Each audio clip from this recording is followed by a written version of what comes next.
lalu menghadirkan niat karena Allah Subhanahu wa taala di dalam kita mengkaji ilmu agama, karena baginda Nabi Muhammad sallallahu alaihi wasallam bersabda, innamal a'malu binniyat wa innamal likulli imri'in ma nawa.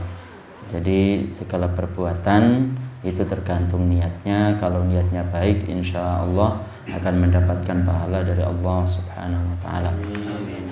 Kita akan melanjutkan tentang maksiat tangan.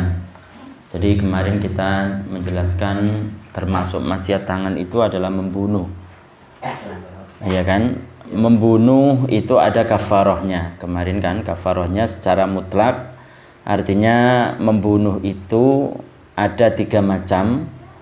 Membunuh yang kategori sengaja, membunuh yang kategori tidak sengaja, dan membunuh kategori serupa sengaja atau serupa tidak sengaja.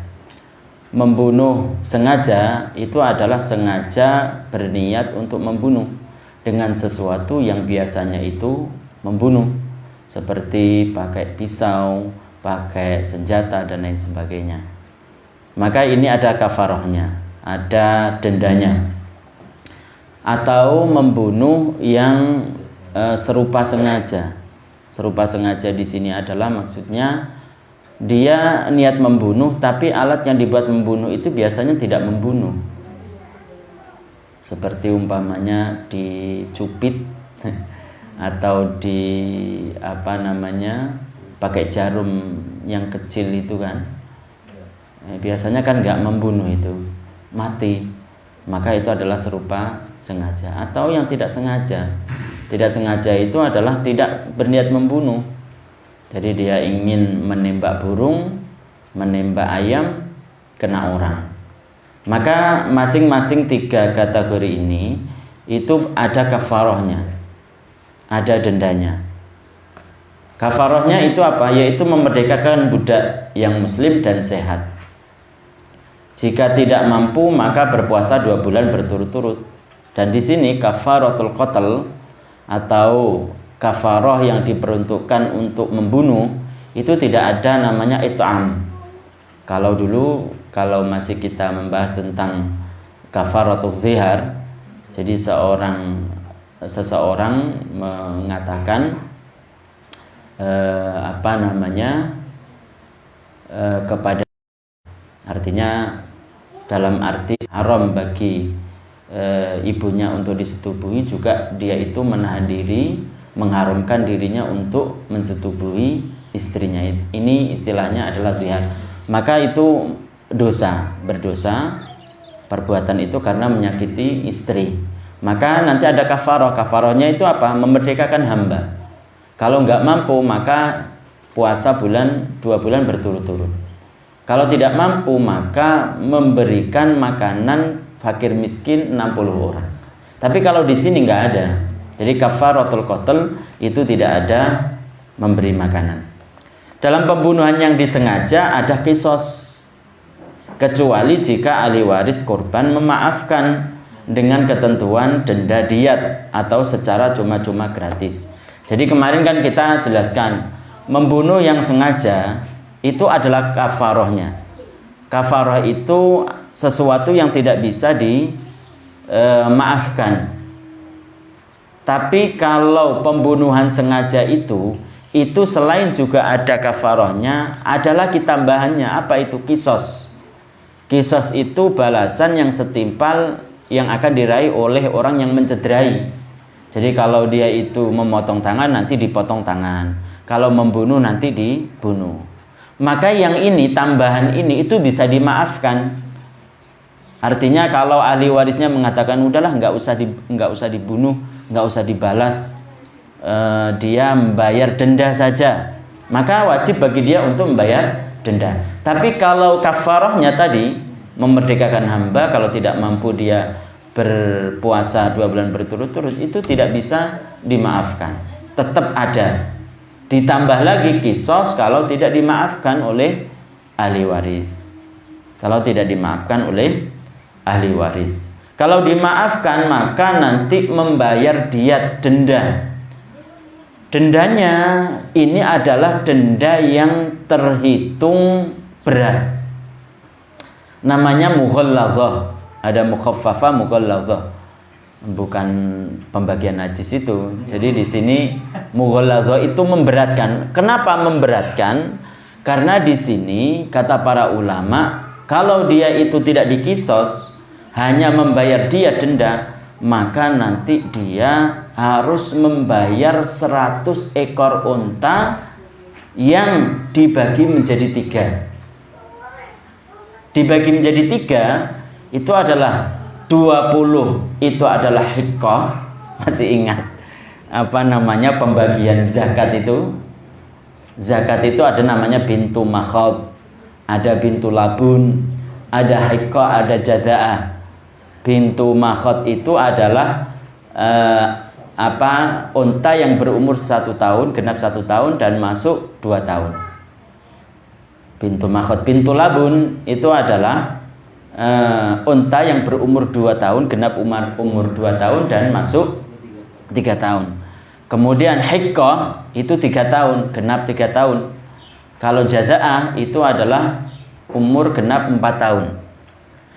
Bagi orang yang membunuh dengan sengaja tadi dan tidak ada kisos, tidak ada balasan, ahli waris hanya mengharapkan denda, maka dendanya tersebut itu denda yang diberatkan. Kenapa? Karena 100 unta dibagi menjadi 3. Yang 20 itu hiqqah, jadi unta yang berumur 3 tahun, genap 3 tahun. Kemudian yang 20 itu jada'ah. Jadi unta yang berumur genap 4 tahun. Yang 40 60 apa namanya 30 deh. 30 30 deh. 30 40. 30 itu adalah hiqqah, kemudian 30 jada'ah, kemudian 40 itu adalah unta yang hamil-hamil. Iya, yang sudah ada anaknya gitu, 40. Itu kalau 1 unta itu berapa? Kalau yang hamil itu kan lumayan itu, karena mau beranak. Jadi dibagi di 3, yaitu 30 itu hiqqah, 30 itu jada'ah, kemudian 40 itu yang hamil. Ini kan 100 tadi. Makanya di sini disebutkan nanti ketentuannya adalah membayar 100. Itu 30 40. Itu bagi yang sengaja atau serupa sengaja. Kan kemarin kan kalau membunuh sengaja itu pertama dia mendapatkan dosa, kemudian yang kedua dia wajib kafarah, yang ketiga dia itu ada diyat atau kisos, kalau diampuni, dimaafkan oleh ahli waris maka diyat. Kalau diampuni atau dimaafkan oleh ahli waris maka gratis. Hanya dia mendapatkan dosa dan dia wajib kafarah. Kemarin. Kemudian yang diyatnya ini, yang dendanya ini terhitung berat. Karena itu harus membayar 100 unta. 100 unta ini itu dibagi menjadi 3. 30 hiqqah, 30 jada'ah, 40 itu yang hamil-hamil. Begitu juga yang didapatkan oleh orang yang membunuh serupa sengaja. Membunuh serupa sengaja tadi kan dia ingin membunuh, tapi alat yang dibuat untuk membunuh itu biasanya tidak membunuh gitu. Maka dia berdosa dan wajib membayar kafarah. Cuma di sini nggak ada kisos. Kalau serupa sengaja itu hanya diyat. Lah diyatnya ini sama dengan tadi, sama dengan yang sengaja. Ada ini nggak Pak? Apa namanya? Sepeda.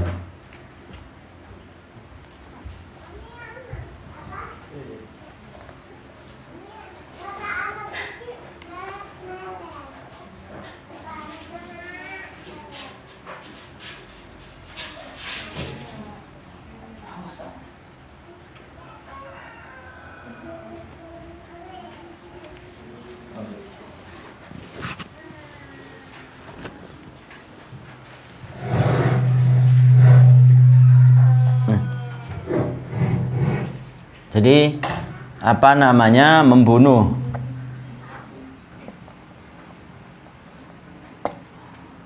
Ada yang sengaja,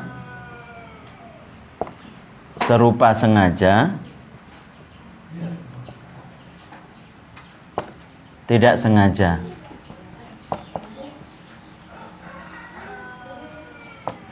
Sengaja itu adalah membunuh, berniat untuk membunuh orang dengan alat yang biasanya membunuh, pisau dan lain sebagainya. Maka nanti dia mendapatkan dosa. Kemudian kafarah.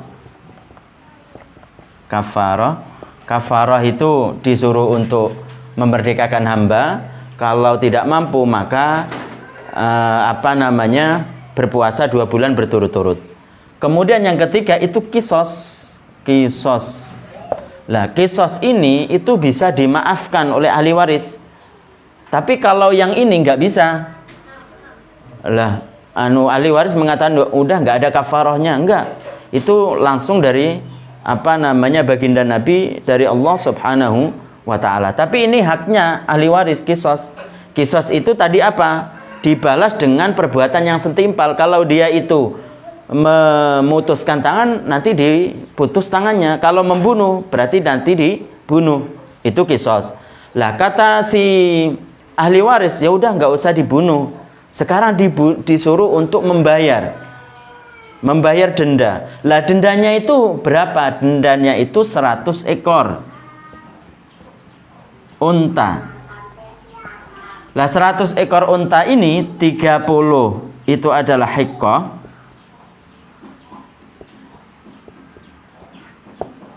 30 itu jaza'ah. Jadi hiqqah tadi adalah unta yang berumur 3 tahun. Kalau jaza'ah itu adalah unta yang berumur 4 tahun. 40 itu adalah unta yang hamil.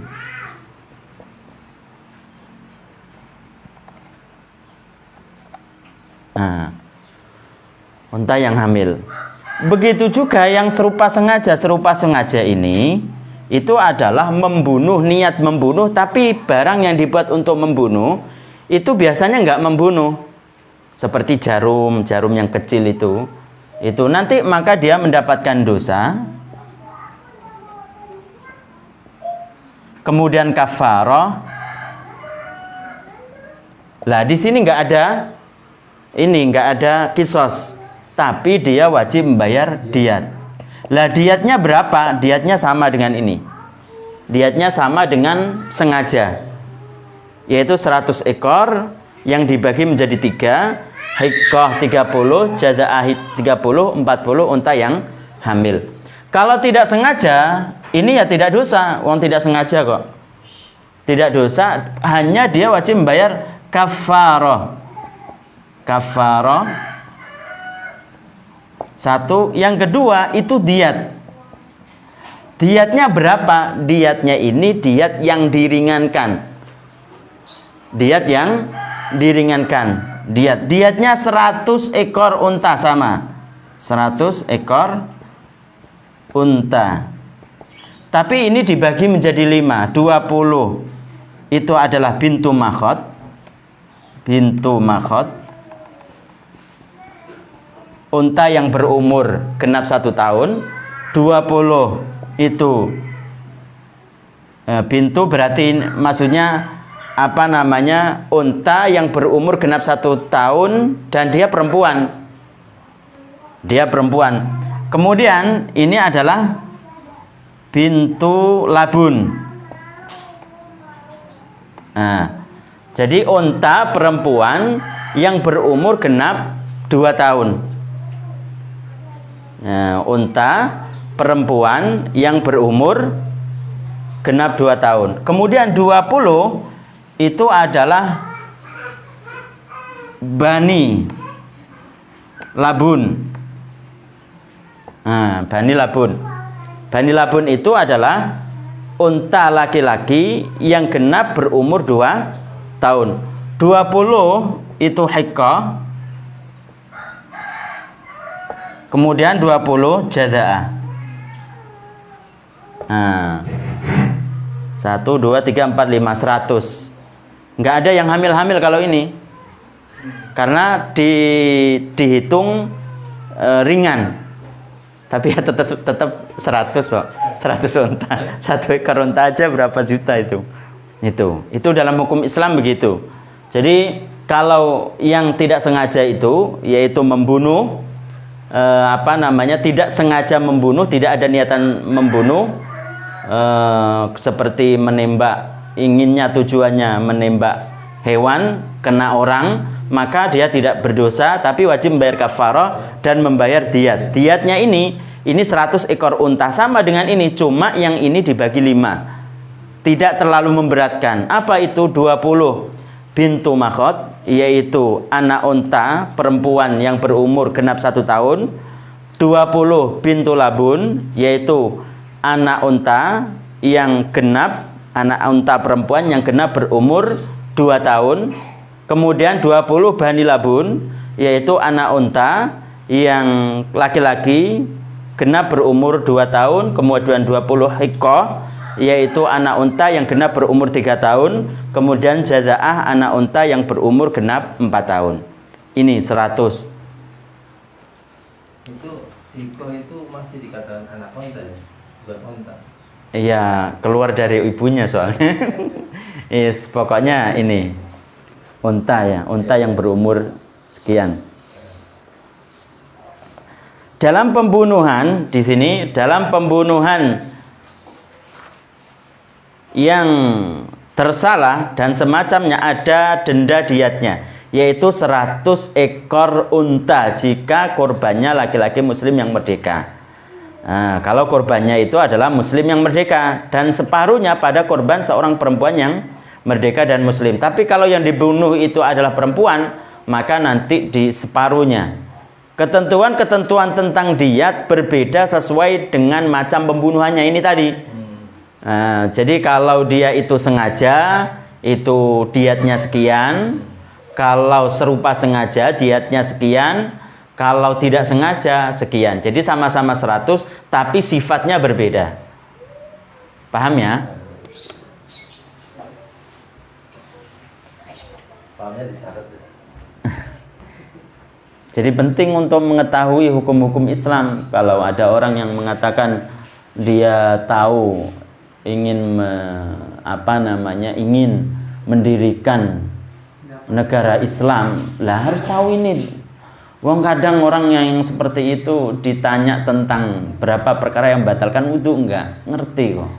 Gimana bisa mendirikan negara Islam? Enggak bisa. Kemudian yang berikutnya adalah termasuk maksiat tangan, itu adalah memukul tanpa hak. Memukul orang muslim tanpa hak. Tanpa hak itu ya seperti umpamanya tidak ada salah, tidak maksudnya untuk mendidik, kok dipukul. Kalau dalam Islam kan memukul kalau tujuannya untuk mendidik kan boleh. Kan kemarin kita jelaskan bahwasanya seorang anak, meskipun itu seorang anaknya sendiri, kalau tanpa hak tidak boleh dipukul. Apalagi yang dipukul wajahnya, nggak boleh. Tapi kalau yang hak itu contohnya adalah tujuannya mendidik. Mendidik, kalau kemarin kan kita menjelaskan kewajiban seorang wali kepada anak.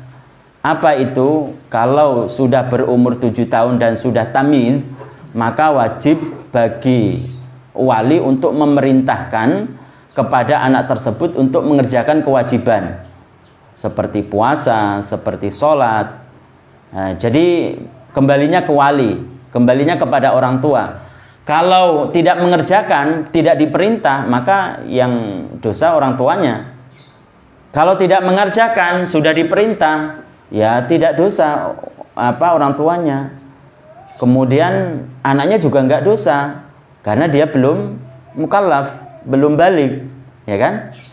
Kemudian yang kemarin kita jelaskan, kalau sudah genap umur 10 tahun Hijriyah, maka kalau anak tersebut itu tidak mengerjakan perkara-perkara yang wajib, sudah umur 10 tahun Hijriyah, maka orang tua itu berhak untuk memukul Memukul dengan pukulan pertama tidak pada anggota yang dimuliakan seperti wajah dan tidak menyebabkan anak tersebut itu luka. Jadi pukulannya itu memang pukulan untuk mendidik, dan pukulannya pun juga tidak dianggap bergurau, sehingga anak tidak merasakan kesungguhan didikan orang tua. Hal-hal yang seperti itu kan sekarang sangat sulit didapatkan, didikan orang tua. Kadang orang tua itu takut sama si anak, apalagi takut anaknya berontak dan lain sebagainya. Padahal itu efeknya itu nanti kalau sudah dewasa. Kita yang dulu itu dididik oleh orang tua sangat keras itu ngerti manfaatnya ketika sudah besar.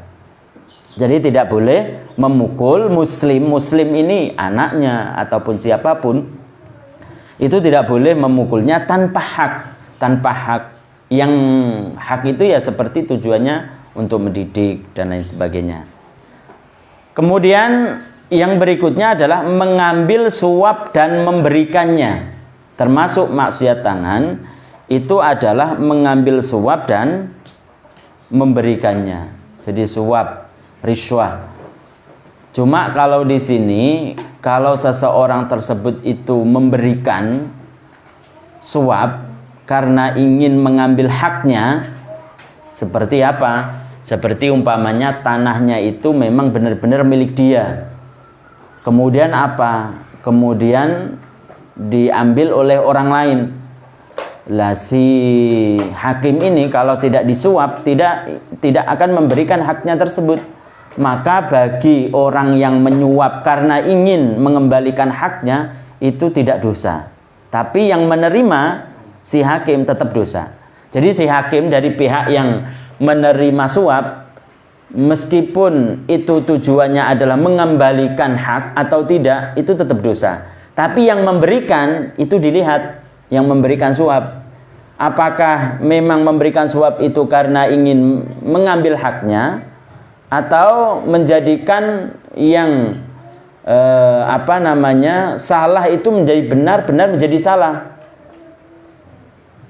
Maka nanti dilihat, kalau itu ingin mengambil haknya karena terzalimi, maka yang memberikannya tersebut itu tidak dosa. Yang menerima itu baik itu karena ingin mengembalikan hak atau tidak, itu tetap dosa. Bisa difahami ya? Kemudian yang berikutnya adalah membakar makhluk hidup, kecuali jika menyakiti dan tidak ada cara lain untuk menolak bahayanya. Jadi termasuk maksiat tangan itu adalah membakar makhluk hidup. Seperti apa? Membakar semut. Itu nggak boleh kalau dibakar. Kecuali kalau menyakiti dan tidak ada cara lain untuk menghilangkannya. Untuk nggak ada cara lain, harus dibakar, maka diperbolehkan. Tapi kalau masih ada cara lain, pakai cara lain, seperti umpamanya disemprot dengan minyak atau apa gitu kan. Kemudian yang berikutnya adalah memutilasi makhluk hidup. Masih hidup itu dimutilasi, dicincang, dipotong-potong. Kalau masih hidup, jadi baiknya harusnya itu dimatikan dulu, sudah mati baru nanti dipotong-potong. Tapi kalau masih hidup itu tidak boleh dipotong-potong. Kalau sudah mati sih memang wajarnya untuk dipotong-potong. Jadi nggak boleh. Itu maksiat tangan. Makanya kan kalau tapi repot ya, kadang kayak seperti umpamanya orang korbannya banyak sekali. Kemudian apa? Disembelih. Sebelum mati itu udah dipotong-potong. Seharusnya ditunggu sampai mati. Kalau sudah mati baru nanti dipotong-potong, dikulitin dan lain sebagainya. Kan ada kan seperti itu. Itu nggak boleh itu. Jadi nunggu dulu sampai mati, kemudian habis itu dipotong-potong, dikulitin dan lain sebagainya. Jadi nggak boleh kalau masih hidup, masih gerak-gerak, kemudian dipotong. Kan memang sakit. Kemudian yang berikutnya adalah yang nomor 12 itu termasuk maksiat tangan itu adalah bermain dadu. Dadu adalah yang dikenal di sebagian daerah Arab dengan azhar, remi atau gaplek dan lain sebagainya itu kan. Itu nggak boleh. Main wayang-wayang. Nah, nggak boleh itu yang semacamnya seperti itu nggak boleh. Kemudian yang ke-13 adalah bermain setiap hal yang mengandung unsur judi. Bahkan permainan anak-anak dengan buah zauj dan mata kaki. Jadi ini permainan-permainan yang ada di Arab sana. Mungkin kalau di sini itu kelereng umpamanya. Permainan yang asalnya itu boleh. Tapi kalau dibuat judi itu yang jadinya nggak boleh. Permainan apapun. Jadi kayak umpamanya kalau dulu itu kan ada pukulan-pukulan gitu kan. Pukulan jadi dikasih lubang, terus di situ ada kayu pendek, terus habis itu terus dipukul begitu kan, mana yang jauh itu. Iya, itu kan boleh permainan-permainan seperti itu kan. Tapi kalau dibuat judi itu nggak boleh. Jadi nggak boleh.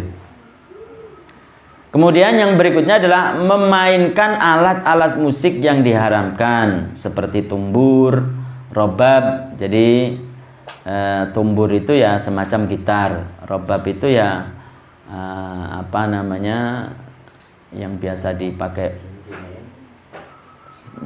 apa namanya japen itu. Yang ada menggelung. Iya, jadi tengahnya itu sempit. Kemudian iya itu nggak boleh itu karena itu termasuk syiarul mukhannisin. Kendang ya, kemudian kan ada lengkukannya itu yang bolong gitu kan, yang klak gitu. Nah itu nggak boleh. Makanya orang yang ngerti itu biasanya itu supaya lari dari tidak boleh itu dipotong dia. Atau dilurusin. Atau dilurusin. Nah.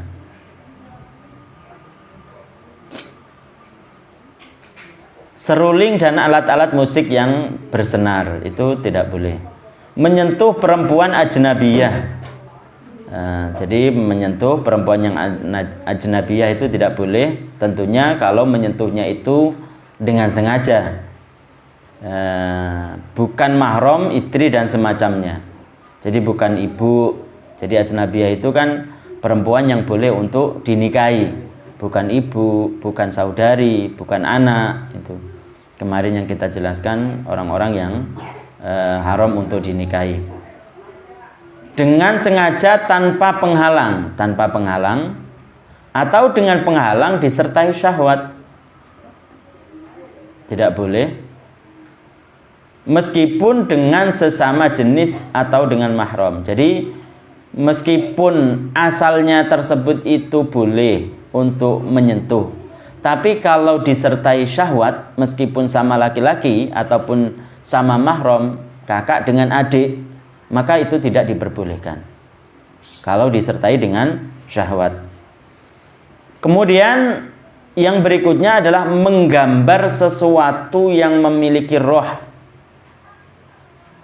baik berupa patung atau tidak. Berupa patung atau tidak itu seperti menggambar kayak gambar-gambar seperti ini. Itu aslinya kan kata Syekh itu la barokata fi as-surah. Nah itu. Jadi nggak ada barokahnya.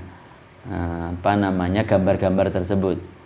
Jadi tidak boleh apa namanya menggambar patung ataupun yang tidak patung. Yang tidak patung itu ya seperti lukisan, seperti gambar-gambar yang ada di tembok, gambar-gambar yang ada di baju dan lain sebagainya. Itu tidak boleh. Cuma kalau sebagian Syafi'iyah itu membolehkan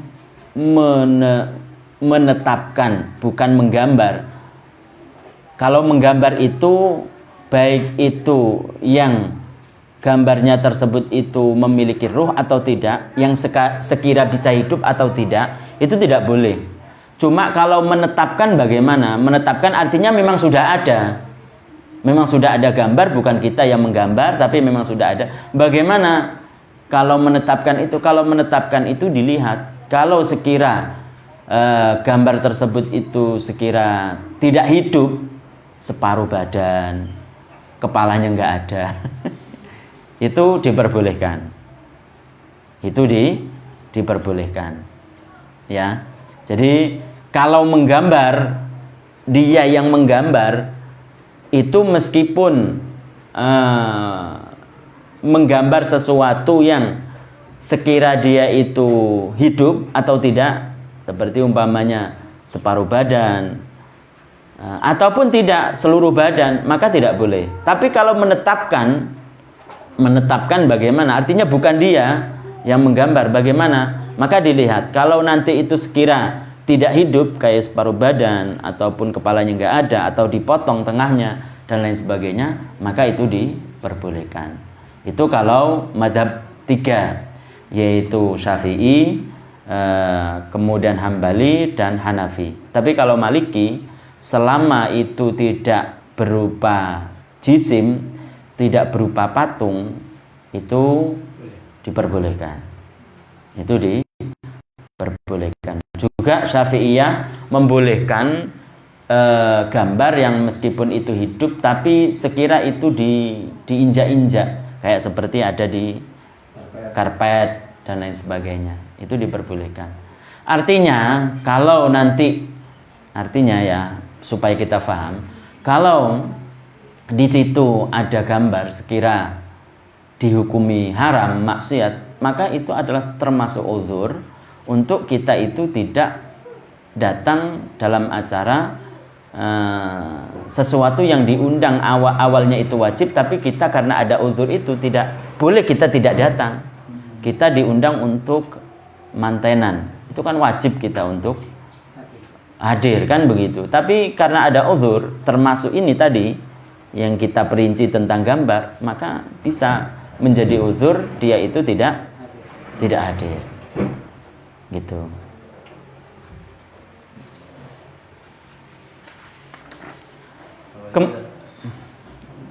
Kemudian yang berikutnya adalah tidak membayar zakat atau sebagiannya setelah wajib dan mampu membayarnya. Setelah wajib dan mampu membayarnya. Tidak membayar zakat seluruhnya atau sebagiannya, membayar sebagian dan tidak membayar sebagian. Setelah waktunya itu sudah masuk kewajiban. Kalau kita contohkan tentang tentang zakat fitrah.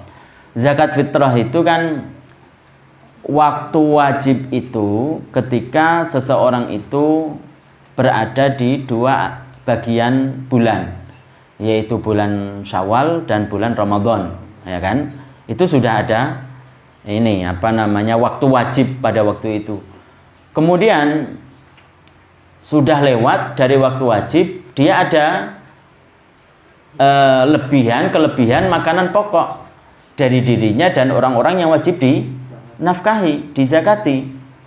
Nah, dia seharusnya kan setiap orang itu membayar 1 sok. 1 sok itu adalah 4 mud atau kurang lebih 2 kilo. Udah saya bayar untuk yang ini setengah kilo atau 1 kilo. Padahal ada untuk membayar keseluruhannya, itu ada. Dan waktunya sudah wajib karena sudah melewati 2 bagian. Begitu. Beda kalau umpamanya orang tersebut itu belum wajib, belum ada waktu wajib. Waktunya belum wajib. Masih awal umpamanya. Masih awal bulan Ramadan, kan boleh untuk apa? Untuk mengeluarkan zakat. Itu pada zakat fitrah. Maka nanti dilihat pas waktu wajibnya, waktu wajib. Kalau pas waktu wajib itu dan masih ada kelebihan kok tidak membayar sebagian, maka nanti dia dosa. Jadi gitu. Jadi tidak membayar zakat keseluruhan yang harusnya dia bayar 2 kilo hanya 1 kilo, padahal ada kelebihan dan mampu untuk membayarnya, atau sebagiannya bagi orang yang tidak mempunyai keseluruhan. Kan orang kalau dia itu hanya cukup untuk mengeluarkan 1/2 kilo kelebihan dari makanan pokok dia dan makanan orang yang wajib dinafkahinya pada hari raya dan malam berikutnya, itu kan hanya lebih untuk setiap orang 1/2 kilo. Ya berarti itu yang dibayarkan, iya kan? Karena hanya itu yang ada. Tapi sudah lebih dari makanan pokok dia dan orang yang wajib dinafkahinya. Makanya di sini atau sebagiannya, bukan keseluruhan. Keseluruhan tadi kan harusnya 2 kilo.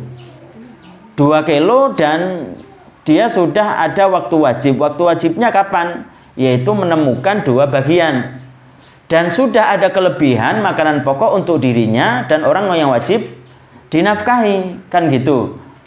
Dan kelebihannya itu lebih dari 2 kilo, bahkan 2 kilo. Hanya membayar 1 kilo gitu, itu nggak boleh. Tapi kalau kelebihan dari makanan pokok dia dan orang yang wajib dinafkahinya hanya 1/2 kilo, yaitu yang yang diberikan, yang dizakatkan. Untuk memberikan 2 kilo kan nggak ada kelebihannya, cuma 1/2 kilo gitu. Nah di sini sebagiannya itu maksudnya ada 1/2 kilo tapi dia hanya membayar seperempat umpamanya, tidak membayar separuhnya, itu maksudnya. Bisa difaham ya? Setelah wajib dan mampu membayarnya, mengeluarkan sesuatu yang tidak mencukupi di situ sebagai zakat yang wajib baginya. Kalau dalam mazhab Syafi'i itu kan ketika seseorang tersebut itu kalau zakat fitrah itu kan dengan makanan pokok. Makanan pokok dia itu adalah beras. Kemudian yang ia keluarkan itu bukan makanan pokok, jagung aja lah. Kan tidak mencukupi karena yang dizakati makanan pokoknya itu beras. Atau dinominalkan menurut Syafi'iyah, kan nggak mencukupi. Ya kan? Tidak bisa kalau mazhab Syafi'i dengan nominal. Itu maksudnya. Atau memberikannya kepada orang yang tidak berhak menerimanya. Sudah dia itu wajib untuk zakat, kemudian udah diberikan, tapi diberikan kepada orang yang tidak berhak untuk menerima zakat. Selain dari golongan 8, zakat atas nama membangun masjid. Diberikan kepada atas nama membangun masjid, membangun sekolah, membangun jalan umpamanya. Itu tidak boleh. Karena selain kelompok 8 yang berhak menerima zakat itu kan fakir, miskin, kemudian mu'allafati qulubuhum, kemudian gharimin, orang yang punya hutang, kemudian ada lagi orang budak mukatab, kemudian sabilillah, ibnu sabil, orang yang mengadakan perjalanan. Itu selain yang 8 itu nggak boleh kalau atas nama itu. Tidak memberikan upah, termasuk maksiat tangan adalah tidak memberikan upah kepada orang yang disewa. Sudah kan sunnahnya itu kan dikatakan ketika seseorang itu telah bekerja, sebelum keringatnya itu kering hendaklah diberikan upahnya, kan gitu. Sebelum keringatnya kering itu hendaknya diberikan upahnya. Malah ini enggak diberi sama sekali. Seseorang menyewa jasa orang lain untuk apa? Untuk mengangkut barang. Setelah diangkut enggak dibayar. Enggak boleh. Tidak memenuhi kebutuhan orang yang berada dalam kondisi darurat dan tidak menyelamatkan orang yang tenggelam tanpa ada uzur dalam 2 hal ini. Termasuk maksiat tangan adalah tidak memenuhi kebutuhan orang yang berada dalam kondisi darurat. Orang butuh makan minum, kemudian orang yang dimintai itu ada kelebihan dari daruratnya, Tidak diberikan tahu bahwasanya orang itu dalam kondisi kritis. Kalau tidak makan, minum, dia mati. Dia juga kelebihan dari makanan minuman itu nggak diberi, maka dia berdosa. Kecuali kalau dia sendiri butuh. Kecuali kalau dia sendiri butuh. Kayak cerita dulu kan, ada sahabat atau siapa begitu dalam masa perang. Itu kan mereka kehabisan bekal. Tinggal beberapa teguk air. Kehabisan bekal dan mereka kelaparan. Jadi beberapa teguk air ini kalau dibagi untuk beberapa orang nggak mencukupi. Kemudian apa yang diperbuat oleh orang-orang yang mengerti tentang ilmu, karena mereka tidak memilih dunia, mereka memilih akhirat. Mereka itu, orang yang punya ini itu mendahulukan temannya. Temannya yang membutuhkan, padahal dia sendiri membutuhkan. Seandainya dia minum, itu tidak berdosa, dan yang lain mati, itu dia tidak berdosa. Kenapa? Karena dia sendiri membutuhkan. Kalau tidak minum itu dia juga mati gitu. Malah mendahulukan yang lain. Yang lain ini, orang yang kedua ini juga mendahulukan yang lain. Sampai beberapa orang saling mendahulukan. Tinggal lari ke orang yang pertama lagi. Minuman tadi. Minuman yang hanya sisa beberapa teguk. Akhirnya meninggal. Semuanya meninggal. Itu karena mendahulukan orang lain. Tinggal beberapa teguk, kalau nggak minum itu maka akan meninggal. Kalau kita kan Masya Allah sudah punya ini, punya itu, masih aja pengen mengumpulkan yang lebih banyak lagi, tidak memikirkan yang lain. Tetangganya butuh gitu kan. Lah saya kan untuk 4 hari 7 hari kan perlu ada simpanan kan gitu kan. Orang dulu tinggal beberapa teguk itu nggak mau untuk dirinya, didahulukan yang lain, suruh minum yang lain itu, mendahulukan yang lain. Yang lain ini juga begitu, sampai beberapa 9 orang kalau nggak salah, saling mendahulukan yang lain, sampai ketemu lagi pada giliran yang pertama meninggal, semuanya jadinya meninggal. Ya Allah. Jadi dosa kalau tidak memberikan kepada orang yang membutuhkan dalam keadaan darurat, makanan, minuman, sedangkan dia itu tidak membutuhkannya, tidak dalam keadaan darurat maksudnya. Dan tidak menyelamatkan orang yang tenggelam tanpa ada uzur. Jadi kalau ada orang yang tenggelam, dia tidak mau menyelamatkan, dia juga bisa berenang. Beda kalau dia tidak bisa berenang. Kalau umpamanya menyelamatkan dengan berenang, dia sendiri yang tenggelam, ya nggak wajib bagi dia, nggak wajib bagi dia. Jadi uzur itu maksudnya dia bisa berenang, bisa menyelamatkan begitu. Biasanya ada ini kan berlibur ke pantai gitu kan, ombaknya kan begitu besar, kemudian ada yang terseret. Lah kita mau menolongnya, lihat-lihat. Kalau kita sendiri terseret, ya tidak wajib bagi dia untuk menolongnya. Tapi kalau sekira mampu dia tidak ikut terseret ataupun yang lain sehingga membahayakan dirinya, ya wajib bagi dia untuk menyelamatkannya. Menulis sesuatu yang haram dikatakan, ini kaidah ini. WA ataupun Facebook ataupun SMS itu haram kalau yang seandainya dikatakan itu juga haram. Jadi menulis sesuatu yang haram dikatakan, ketika dikatakan haram enggak, maka menulisnya pun juga haram. Seperti apa? Seperti ghibah, ngomongin orang lain.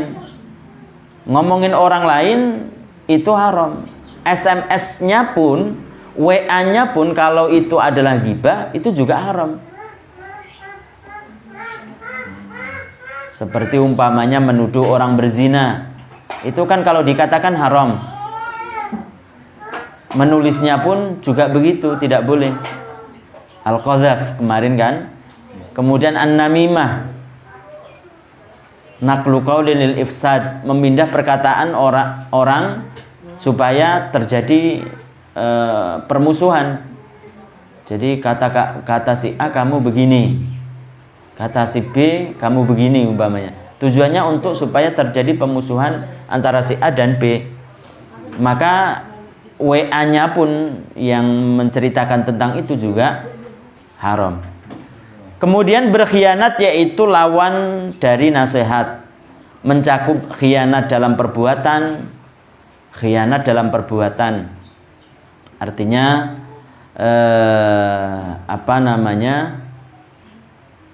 dia itu seharusnya mampu untuk mengerjakan sehari, umpamanya dia kerja, dia itu biasanya dia bisa menyelesaikan beberapa tahap, kayak seperti umpamanya orang yang mengangkut semen itu dikontrak, disewa untuk membawa 10 sak. Kemudian apa? Dia itu karena tidak diawasin gitu kan, dia itu hanya membawa 2. Padahal seharusnya dia membawa 10. Itu perbuatan seperti itu. Juga perkataan, khianat dalam perkataan. Artinya dia itu biasanya perkataannya itu adalah perkataan yang amanah. Tapi dia tidak amanah. Dia khianat terhadap perkataannya. Seperti umpamanya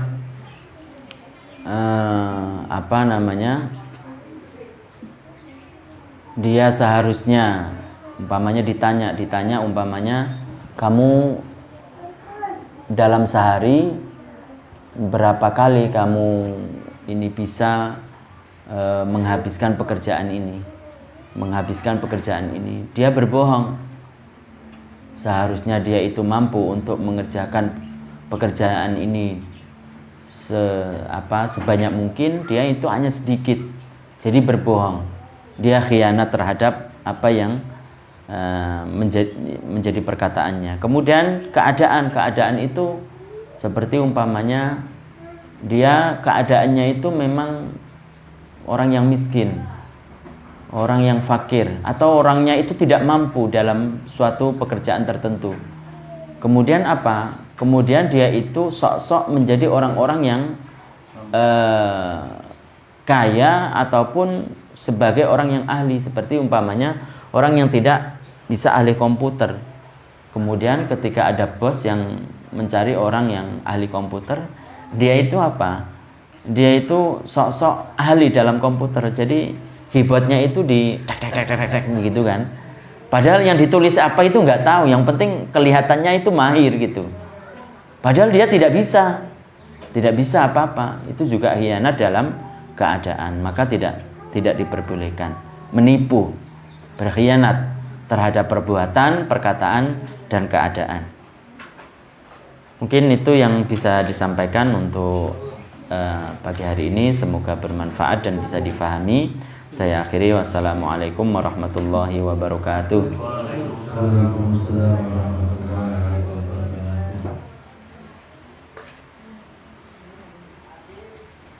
Dipersilakan pertanyaan atau mempertajam ya.